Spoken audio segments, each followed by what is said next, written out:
Chapter 1.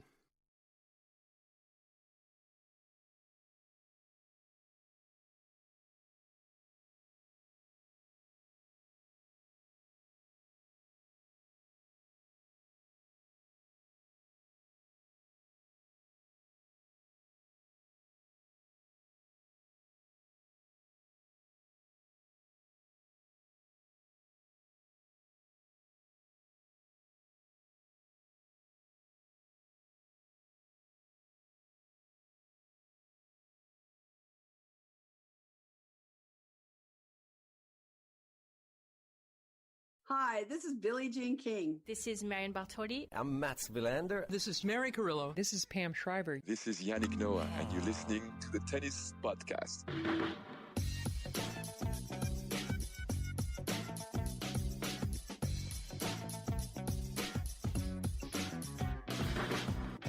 Hello and welcome to the Tennis Podcast, live from Wimbledon on the penultimate day of the championships, where among others, and we will talk about all of them, but Marketa Vondrousova is a Wimbledon champion. Those Czech lefties, they're pretty pesky around these parts, aren't they? She is the first ever unseeded women's Wimbledon champion. She was the first unseeded finalist since Billie Jean King, but of course that year Billie Jean didn't win the title, so Vondrousova takes it in 2 straight sets over Ons Jabeur, and there is so much to talk about. Matt, you're going to have to do most of the talking for the first 5 minutes, because David was in a commentary booth, honestly, about 90 seconds ago.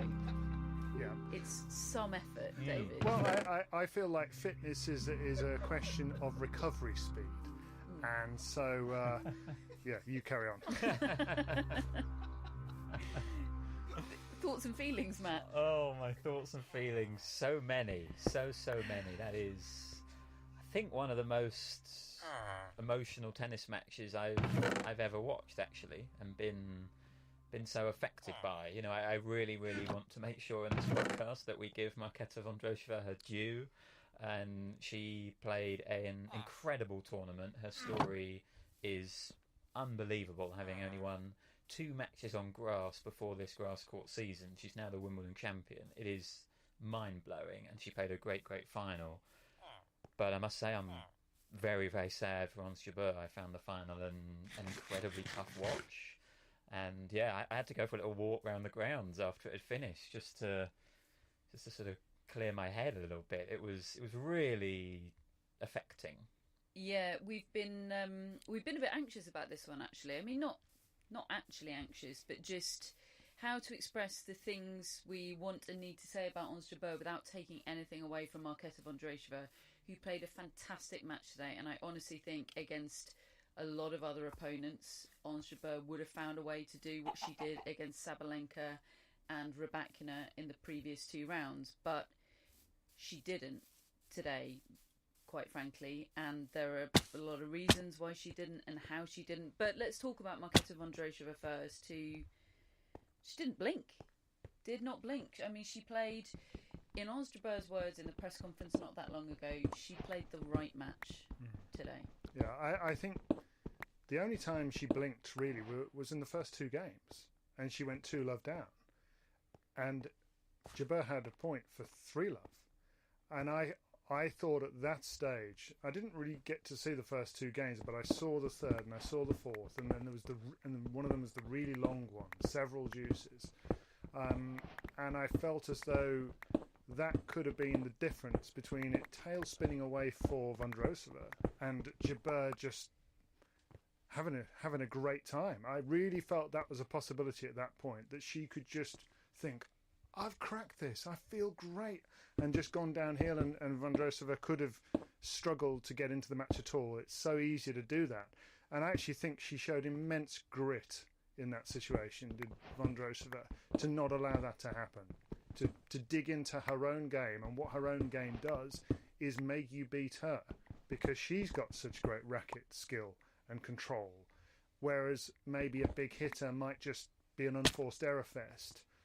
Vondrousova isn't, and so she just trusted her own game to bring her back into it, and actually allowed Jabeur's doubt and nerves to kick in and become a factor. I mean, I think it was a brilliant performance from Vondrousova, absolutely first class. But I agree with you. It is, Jabeur has done such an incredible job of bringing everybody in to her story, making you feel what she feels through the Netflix documentary, through all of her interviews, for her on-court stuff, through giving hugs to people that everybody sees, showing people that she needs them, she wants them, she wants to be reassured, and that it's going to be the best moment ever if she wins, but frankly it's kind of one of the worst ever if she doesn't win. And that ends up making her loss feel something for everybody who's witnessed it as well. Even though we're happy to see Vondrousova getting the moment of her life, it is one of those. It was a very mature performance from Vondrousova. Amazing to think that she's the 24-year-old and Jabeur the 28-year-old with more experience. I couldn't believe how level-headed Vondrousova was today. Yeah, I completely agree. And we've just come out of the press conferences, which we'll talk more about. But Ons Jabeur's felt like a runners-up press conference, and then some. You know, it was heavy, it was emotional, it was sad. Whereas Marketa Vondrousova's was so low key, and I think that contrast probably tells you a big reason about why the match went the way it did. Because as David was saying, Vondrousova was pretty tight in those first few games. You know, we were watching the backstage scenes, and she was jumping up and down. It wasn't like a Rafael Nadal intimidating jump. Matt said those aren't the right kind of jumps. It was a nervous energy jump. Yeah. It just needed He's been to be brought moving. up on Alcaraz and Nadal. But you know, I think once Vondrousova got through those first 6 games, which Jabeur had game point in all of those first 6. You know, she could have won all of those games, but once Vondrousova got through it and it was more or less level, I think she started to really come into the match and play really, really well. And I think maybe Jabeur, whose tennis was sort of passable for those first few games, maybe felt like, oh, okay, she's starting to play now. I'm tight. I haven't taken advantage of the games and the period where she was really tight, and it just all ran away from Jabeur after that. But I think there's a really important point about the style of play that you've mentioned, and Ons Jabeur mentioned in her press conference. Vondrousova was so different to the players that Jabeur had played in her most recent matches. You know, they were hitters, and Vondrousova is she's a player, isn't she? She manoeuvres the ball around the court, and she was giving Jabeur time, you know, because she hits the ball that much slower than Rybakina and Sabalenka. And given the sort of chaos going on in Jabeur's head, I think the last thing she wanted and needed was time. You know, she had time to think, she had time to do the wrong stuff. You know, she wasn't just reacting, she was having to make stuff happen, and her nerves, her tightness just wasn't allowing that to happen. And Vondrousova was so cunning and so deceptively good, and mixing up the spins and the slices and moving brilliantly, defending brilliantly, whereas Jabeur's feet were heavy and her arm was heavy, and it was just, given the circumstances, it ended up just being a nightmare opponent, I think, for Ons Jabeur. It's amazing to think that Jabeur led 3-1 in both sets, because it never felt like there was a moment where she was in command of this match. Now, at 3-1 in the first set, I feared she might be, and I say that because when I watch the opening stages of women's finals, my experience of them is always coloured by my anxiety for them being decent matches, because if they're not, the fact that they're best of 3 sets, they can be over quite quickly, and I know what kind of commentary that induces in a lot of particularly the casual tennis watching public, but the non-casuals as well. And of course the chat should be, women should get to play best of 5 sets rather than isn't women's tennis dreadful and one-sided. But anyway, that's a separate discussion. My experience of those matches is always anxious. I always want them to be toe-to-toe. I don't really want to see anyone take the lead, because that increases the risk of a one-sided match. So when Jabeur went 3-1 up, I thought, oh my goodness me, this could be really one-sided for Jabeur. I just don't want that. But actually, taking away that the filter of sort of generalised anxiety about misogyny, and she never felt in command of the match. Every moment where you thought, okay, she's got this now. There was a moment, David, at the start of the second set, I think when she broke back for 1-1 at the start of the second set, you texted, Ons is back in the room. And I punched the air. I was like, yeah, this is the moment. This is the moment she does what she did against Rybakina and Sabalenka. But it was so frail, wasn't it? And I really thought that was going to be an important moment. She'd lost 23 of 27 points at that period when Vondrousova came from 2-4 down in the first set to be 1-love 40 love up in the second set. But it wasn't just that Jabeur ended up winning that game and getting it back on track. It was the way she did it. She did it with some fun points. Like, I thought it was going to loosen her up. She hit this lovely backhand pass. I think there was a lob in there as well. And I thought, oh, okay, as David expressed, that's the Ons Jabeur that she needs to be. That she needs to be that relaxed, I think, to get back into the match. But it was fleeting. She did end up capitalising on that a little bit and building a small lead in that set, but it never felt like the real Ons Jabeur was there, other than just for a couple of moments when she did get that initial break back. Yeah, I spent a lot of time, as I'm sure you both did, just looking at her body language and trying to understand it, trying to understand what's going on in her mind. And I didn't attend the press conference, you guys did, so you perhaps will be able to put a bit more explanation to this. But I was watching her at the end of the first set, and she left the court, which is sensible, but she left the court looking lost. And I'm thinking, okay, you need to reboot and come again. And she came back on, and she did have that period of getting back into it, and there were a couple of fist pumps, but they were hopeful. And she looked ashen-faced to me. She looked like, I've frozen. I can't do it. I don't know what to do. This is all going wrong. I can't play. She's going to win. That's what it came across to me as, and I thought, is there anything anybody can do in that situation for themselves from the outside? I have no idea, and every individual's different. But she froze. The problem was what was happening in her mind, I think, right? Rather than the way she was expressing it. What she was expressing was a physical manifestation of what was happening in her mind, which was utter panic. You know, what we love about Ons Jabeur is how expressive she is, how she lets us in and takes us on an emotional journey with her. Of course, it was not a good thing for her in that match that her shoulders were so deeply slumped and she looked ashen-faced, as you said. I mean, quite often from the press seats, while it's a really good spot to watch the match from, it's not a great spot for reading body language and seeing expressions. Yet, I felt I knew exactly what was going on with Ons Jabeur. I could read her like a book from there without seeing any close-ups. Of course, that's not a good thing, but it was what was going on in her head, which is exactly what you described, that was the not good thing. I know there was some debate on the BBC's coverage, David, which featured Kim Clijsters, about whether she should have been faking that body language, fake positivity, do a Tiger Tim fist pump, even if you're not feeling it. Do a Kevin Anderson. He's the one I always think of. Why does he keep coming up? But I mean, who am I to disagree with Kim Clijsters? Personally, I don't think that's the answer. I think perhaps she could have had a bit more of a poker face, been a bit less expressive, but I don't think proactively faking how you're feeling is the answer for a player like Jabeur, who is all about expression and feeling. But who knows? Can you train yourself to fake it? In the moment, I don't see how you can.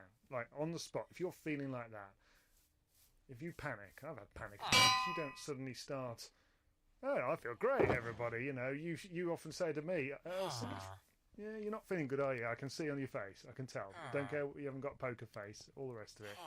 And I think that's probably the same with her.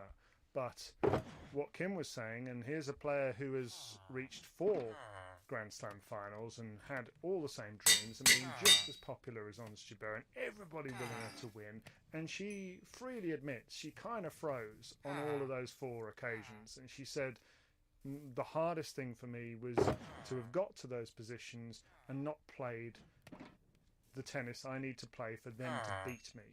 They didn't even need to. And that really was hard for me to take. I just couldn't do it. And she said, I do feel like looking from the outside in. And I mean, I think she's pretty close to Ons Jabeur. After the last 2 matches, she's told how Ons Jabeur would call her to the locker room just before she went out for a hug. It happened today. Yeah. After the match, she went to the locker room to find Ons Jabeur. Yeah, and she's obviously a great support for her. But Kim was saying, look, I think it's not just about making yourself feel better, which maybe you can't do with that, but tell the other player that you're not done, because she's just gaining confidence right now. And there was a period when Jabeur's brief resurgence came in the second set when she did start to play better.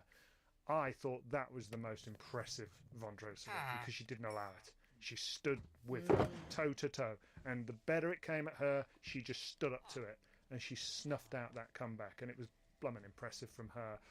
I don't know whether you can learn it, Catherine. I don't know whether you can teach yourself to act if you're not that person. But I think that may be at least something to look into post this for Jabeur. In terms of Jabeur's conversation with Kim Clijsters after the match, I got the sense that it was, on the one hand, a great comfort. You know, she said, you know, they hugged it out, and you know, being in the company of Kim Clijsters, who's been through the same experience, must be helpful. But I think she was also keen to point out that Clijsters had lost 4, and it was almost like, oh, am I going to have to do this again, like before I get another one?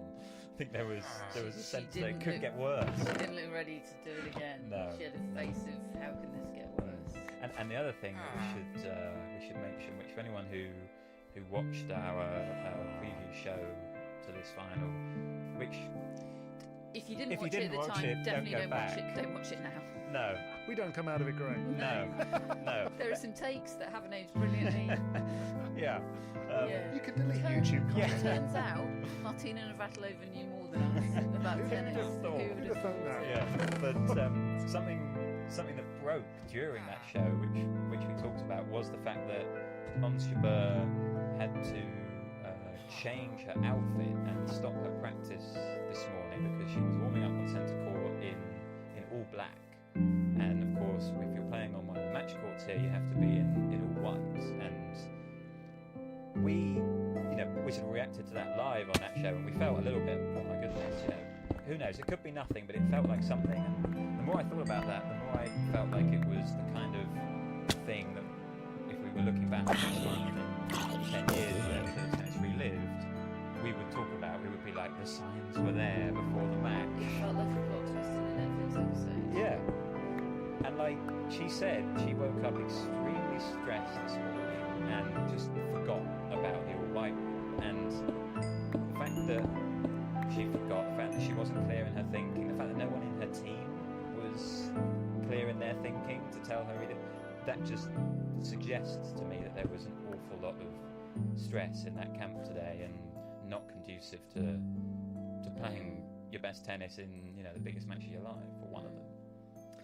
Just on the Kim Clijsters thing, I wonder how crucial that relationship could be, whether it even could become formalised in some way. Andy Murray getting Ivan Lendl on board, that was very specifically about being in the situation of having lost 4 Grand Slam finals, exactly as Ivan Lendl had done. That's true. Been there, done it. Get some help from somebody who has, who knows what it's like. I mean, it almost feels a little bit like she's doing that job, or she's doing it informally. Yeah, I mean, I could definitely imagine something like that. I think Kim genuinely cares for her and wants what's best for her, and I think she really does empathise. And we've been in commentary, Kim and I, a few times, and I've had occasion to say, be honest, Kim, when you were in a semi-final or a final, does it feel different? And she said, absolutely. You know, you go out with so many doubts that you don't have in the other rounds. And you are trying to find a way to feel like yourself. And that's what I got from Ons Jabeur today. She just didn't feel like herself. She didn't feel like the player who at the start of the tournament was talking about just enjoying herself. The irony is that it was Vondrousova today who was talking about how much she enjoyed the match. She said her first Grand Slam final in 2019, she said, I was crushed by Ash Barty and Rabbit in her headlights. She said she came off court that day and thought to herself if she ever got back in that situation, she would just enjoy herself. And I'm so pleased for her that she was able to do. She was like, even if I'd lost today, I would be able to say that I'd enjoyed myself. And it just felt so ironic because, of course, it's easier to say than to do, but that was Ons Jabeur's plan for this fortnight, and it's what got her in this position. And it just felt like in all respects she lost sight of that plan today and panicked and rushed. I know she plays quickly through between points, and I love that about her. I'm so here for players that play quickly. It's one of my bugbears. I don't know if you know, but I don't like that. Did I mention that? Has suggested itself. Yeah.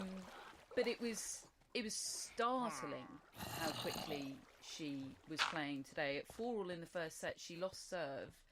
And honestly, I looked down at my laptop to make a note, and she'd lost sort of 3 points in that time. It was like a landslide falling away from her. And again, just another illustration of her not thinking clearly. And Billie Jean King was in the BBC television studio after the match, and she was asked, what are your thoughts for Ons Jabeur right now? And I'm sure she'll have more that she gives to her privately because they have a good relationship, don't they? But she said she needs to calm down and not go for the lines so much, which was an interesting take. I thought, you know, in a final she said, aim, if you want to go for a big shot, aim a couple of feet inside the line, don't go for the actual line. A Taylor Swift song and piercing tennis analysis is what we aspire to be from there. Yeah, but I think that's I hadn't thought about that actually in terms of Vondrousova doing on the court what Ons Jabeur's thing should be, you know. And honestly, I'm sort of starting to wonder now, like, what is a grass court player anymore? Because Marketa Vondrousova could not be more different to Elena Rybakina, last year's Wimbledon champion. You know, I just had that thought today that, you know, lefty, righty, a big serve, not a big serve, topspin forehand, flat forehand, slice, backhand, heavy. You know, it's complete opposites. And Vondrousova had managed to make that game of hers really work on this surface and make it make sense. You know, now it feels like, yeah, of course she can play on grass, but I don't think anyone really thought that she was a contender here 3 weeks ago, and that element of being able to adapt that game to a different surface, that's what we've always felt about Ons Jabeur, and it's so tough for her. Vondrousova up to 10 in the live rankings, 5th in the race. Yeah, there was a great line from John Wertheim on Twitter. Started the tournament as the 7th best Czech and ending it as the 10th best in the world. Like, what a wild tennis country. She is going to put us in some pickles in predictions and mixes in the future, isn't she? Because I still think she's going to have bad results. Yeah, and I think she can get better in some ways too. I think she is the new Petra Kvitova in many ways. I mean, okay, different type of game, not as spectacular a ball striker, etc. But absolutely somebody who can win a title or lose in the first round, and will probably do both of those quite a lot most seasons. Or will this be the making of her? That's another thing we haven't considered. The last time she reached a Grand Slam final, it was only 6 months later that the pandemic came along, and she's obviously had horrible injuries. Maybe there is a really consistent player in there if she's given a decent run of health and a sort of love of being in the conversation. You know, we've heard Barbara Krejcikova, somebody who's won a Grand Slam title, not wanting to be dismissed from the conversation, wanting to be part of that. Well, maybe Vondrousova has those sort of ambitions too. I think probably this is going to take some processing for her to work out, well, what do I want my career to be? How?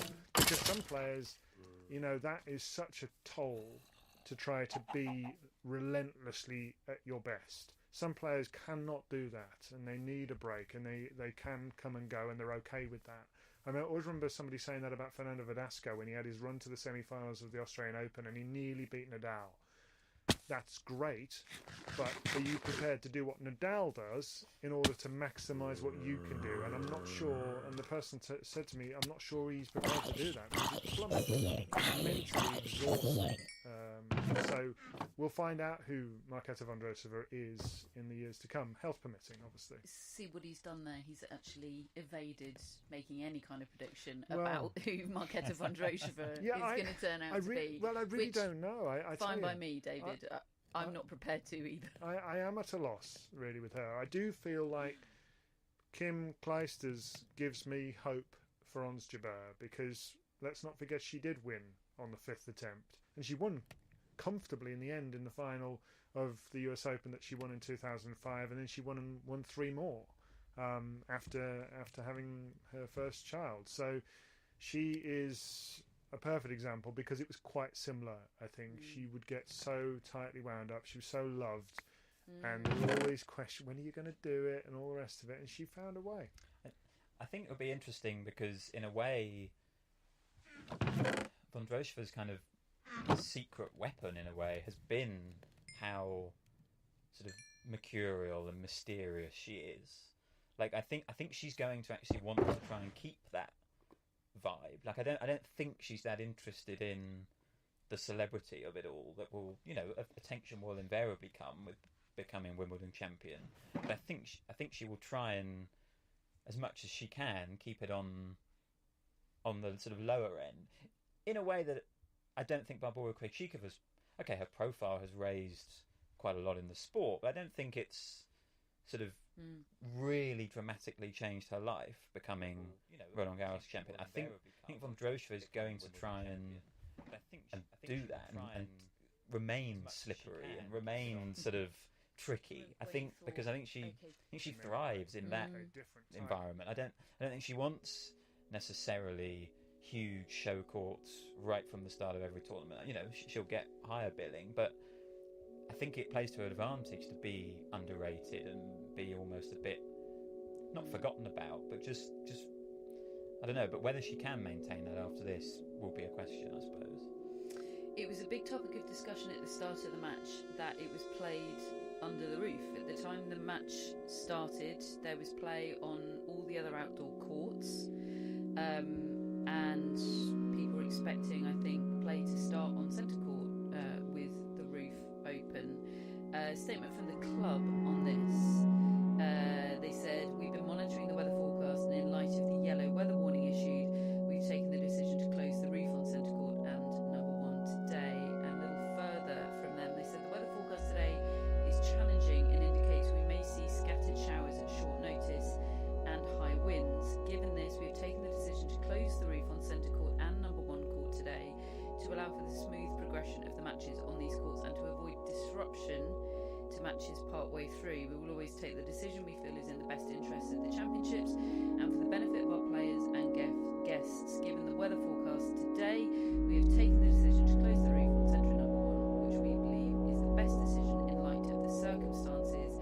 And in the early stages of that final, there was a tweet from John Wertheim of the Tennis Channel, and he said, for what it's worth, from one hearsay source, he had heard that the roof is closed because of concerns that in the event of rain, the roof might not operate in 45-mile-per-hour winds, which is what was potentially forecast. And he said he expected the club to clarify after the match. We did put that to the club, and they said that was one factor as part of a series of considerations. When the match started under the roof, I was really doing that emoji. I was like, this seems really bizarre to me, but I'm glad we know that about the potential for issues with the roof in the winds that were forecast. I think actually the winds weren't quite as bad as some of the apocalyptic weather warnings were suggesting, but we were told glad we know about that. Was it a factor in how the match played out? Could be. I would be surprised probably the way the two players were out there. Just think one was playing well and one wasn't, and one was handling and one wasn't. But absolutely, conditions like that can become a factor in any match, can't they? They could have really discomforted Vondrousova. Maybe she's not a wind player, for instance. Some players like it, others don't. It is an interesting one, though, isn't it? Because as an occasion, it meant the guarantee of perfect conditions. You're indoors, there is no wind, it's nice for everybody, it's reliable, it doesn't mess up TV coverage. Remember that Nadal-Federer French Open match we had that was a total non-entity because the ball was flying out all over the place. On the other hand, this is billed as an outdoor tennis event where conditions are meant to be a factor, and there were matches going on all around the grounds. So, you know, the roof element is a mitigating factor to that. I mean, health and safety has to come first in all of those sort of situations. I suppose you might want to say, well, shouldn't you have a roof that works no matter what the weather? But that is quite freakish here in the UK to get 45 miles an hour winds. Personally, I'm okay with shutting the roof to try to get the best occasion for the match. But then, given that, I'd probably like to be saying I'm not being quite so strong on it being an outdoor event. If you're going to insist it's an outdoor event, then you probably need to be prepared to maintain those outdoor conditions maybe more than they are. But I'm still glad that it got played indoors in the end, because it was a tennis match and not potentially a freak show. Likewise, this tennis podcast I was recording, gonna which say, could we've also come indoors, yeah. have been a freak show. Yeah, we've advertised ourselves as an outdoor show. It would have been a bad hair day had we recorded outside today. Trust me on that, folks. So no one's prepared to stick their neck on the line about what on earth the future holds for Marketa Vondrousova, other than predictions horror. And a new tattoo, which she won't disclose. She won't disclose what that is. One for her coach. They're both getting tattoos, I think, in London tomorrow. Might be the plan. There was cat chat in the press conference, obviously. Didn't know anything new about Frankie. I feel like I know everything there is to know about Frankie. Yeah, only that I think the cat sitter's getting stood down and Mum's going over tomorrow. Mum's coming in, yeah. To look after Cuddles the cat. for Mum. Lucky Mum. Does anybody want to put their neck on the line about Jabeur and whether she will ever become a Grand Slam and or Wimbledon champion? Yes. She will. I would like to. Thank goodness you said that. And you're the perfect one. well, I would like to say that, and I said it exactly the same 12 months ago, that my original view of Ons Jabeur will never be in the mix in my lifetime was proved wrong a year ago, regardless of the fact that she lost, because the definition of being in the mix is, would I be surprised if she won the title? Well, I wouldn't have been surprised if she'd have won last year or this year, because she's improved, she's packaged her game, she's beaten Aryna Sabalenka and Elena Rybakina and Petra Kvitova and Bianca Andreescu from a set down. These are Grand Slam title winning performances. It's just she didn't finish the job. Now, the best thing she can do is keep getting back in the position, and that was the most interesting thing that Kim Clijsters said. You can do all the psychology work you want off court. You can talk to anybody, you can talk to me, you can talk to all these people, but they haven't done it. Yes, Kim Clijsters has, so she's perhaps the best person to talk to, but it doesn't matter how many times you hear what maybe you should do until you don't know how to do it. The only way she's going to learn is keep putting herself in that position. There's a question mark over how many times she'll be able to, because how many times she beat those four in a row. But she's shown she can. I back her to get in that position again, and I back her to eventually figure out how to do it. Maybe not here, but somewhere. I back her.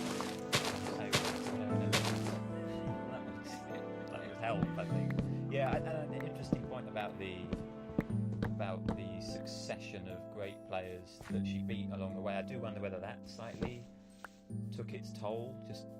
That was a draining effort to have to beat so many players. I think we often look at the positive side of that. You're in form, you're matched tough, but she's given a lot of herself over several days. Yeah, and if she was not quite at her most energetic, and she wasn't quite as combined with everything she was feeling, I think that probably showed in the performance that she gave.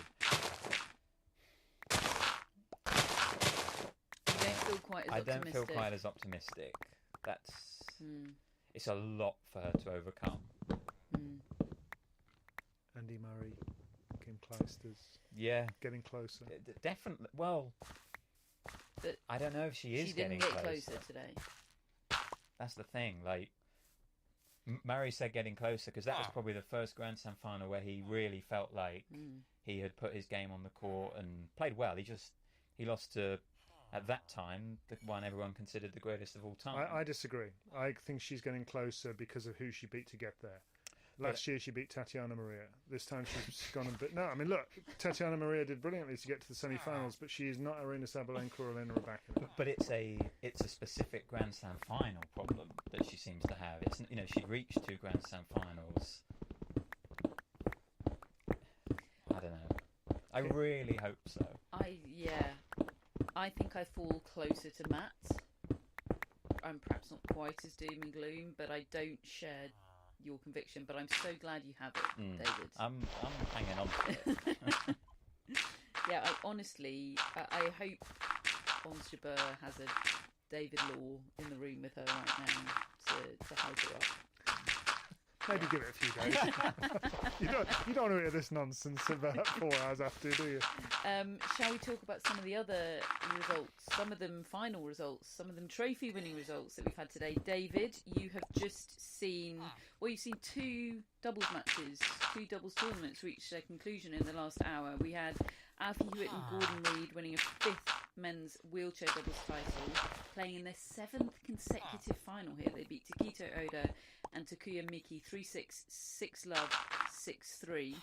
And you also watched Neil Skupski and Wesley Koolhof finally break their Grand Slam duck and beat Marcel Granollers, Hiroshi Zabayos 6-4, 6-4 on centre. Yeah, I was supposed to be commentating on that one in the second set, but the way the 2 matches fell, I ended up doing the whole of the wheelchair doubles final, which had 10,000 people watching, and it was an incredibly good, tense match. The Japanese pair won the first set 6-3, and then Takito Oda, who's only 17 years of age, he only turned 17 in May, I think he ran out of gas. Like, he had a real sort of energy drop, and he'd won the singles semi-final earlier today against Gordon Reid, so now faces Alfie Hewitt tomorrow. And he just sort of went to pieces, really. And it was 6-love second set. They were broken for 1-love in the third, and then he got a second wind. And the third set was breaks of serve galore. And Reid and Hewitt just trying to haul themselves over the line, and the crowd really trying to haul them over themselves. And the match point was just incredibly tense. Long, extended rally, moon balls going back and forth, the movement of the players to circle and get back in position for the next shot. And then the left-handed Reid throws in a drop shot, Alcaraz or Jabeur style, on match point. And I'm describing this, is it going to be the one that wins them the title? And then the crowd just go up as one when it bounces 3 times. And because in the wheelchair singles and doubles, you get 2 bounces. And you had this moment of me going, will they get there? Yes! And then throwing their rackets into the air at the same time, both players. And the crowd going up as one. And it was just amazing. It was amazing. And Alfie Hewitt might need to keep riding that wave. Yeah. Mightn't he? Because he's got another chance at the Wimbledon singles title tomorrow. He'll take on Takito Oda, the French Open champion, 17 years old, the player to beat at the moment. It's the only Grand Slam, the only singles Grand Slam missing from Alfie Hewitt's trophy cabinet, and he served for it 4 times last year. I was covering that as well last year, and it was so heart-wrenching. So, look, I mean, I kind of feel like Taketo Oda, you're going to win about 10 of these and more. You're only 17. Mate, you know, let him have this one. I mean, he won't, obviously, but it would mean the world to Hewitt. I spoke to him in Australia when he'd won the singles title there, and his whole year is about this match tomorrow. I mean, he did the most extraordinary off-season of training, and he said he had this in mind the whole time.